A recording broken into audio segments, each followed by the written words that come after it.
हमारे इस चैनल मैथिली गंगा को लाल बटन दबाकर सब्सक्राइब करें व घंटी के निशान का बटन दबाएं ताकि सभी नए वीडियो आप तक तुरंत पहुंचे बिल्कुल मुफ्त। मिथिला में कोनो शुभ संस्कार प्रारंभ करवा से पहिने मैथिलानी सब एकटा गीत गाबैत छै। ब्राह्मण बाबूयो ओकर बादे दोसर कोनो गीतक शुभारंभ होइत अछि। ब्राह्मण शब्द ब्रह्मा से लेल गेल अछि, ताहि लेल ब्राह्मण के देवता समान मानल जाइत अछि। ता आओ सुनल जाओ ब्राह्मण बाबू ई बिनती। ब्राह्मण बाबूयो कनियो कनियो होइयो ने सहाय। ब्राह्मण बाबूयो कनियो कनियो होइयो ने सहाय। ब्राह्मण बाबूयो कनियो कनियो होइयो ने सहाय। ब्राह्मण बाबूयो कनियो कनियो होइयो ने सहाय।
दियो ने बसाय। ब्राह्मण बाबूयो उजरल नहिरा दियो ने बसाय। ब्राह्मण बाबूयो कनियो कनियो होइयो ने सहाय। ब्राह्मण बाबूयो कनियो कनियो होइयो ने सहाय।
दियो ने बसाय। ब्राह्मण बाबूयो उजरल घरवा दियो ने बसाय। ब्राह्मण बाबूयो कनियो कनियो होइयो ने सहाय।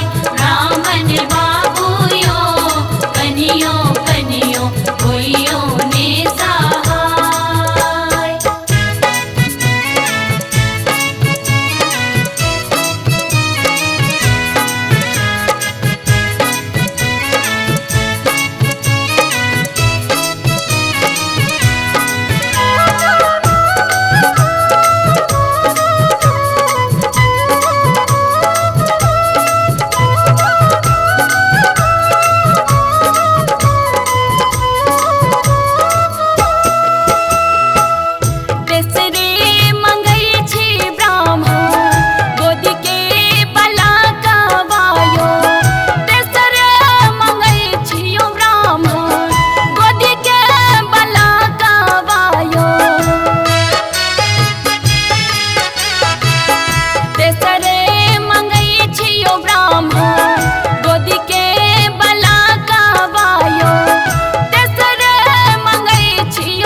हमारे इस चैनल मैथिली गंगा को लाल बटन दबाकर सब्सक्राइब करें व घंटी के निशान का बटन दबाएं ताकि सभी नए वीडियो आप तक तुरंत पहुंचे बिल्कुल मुफ्त।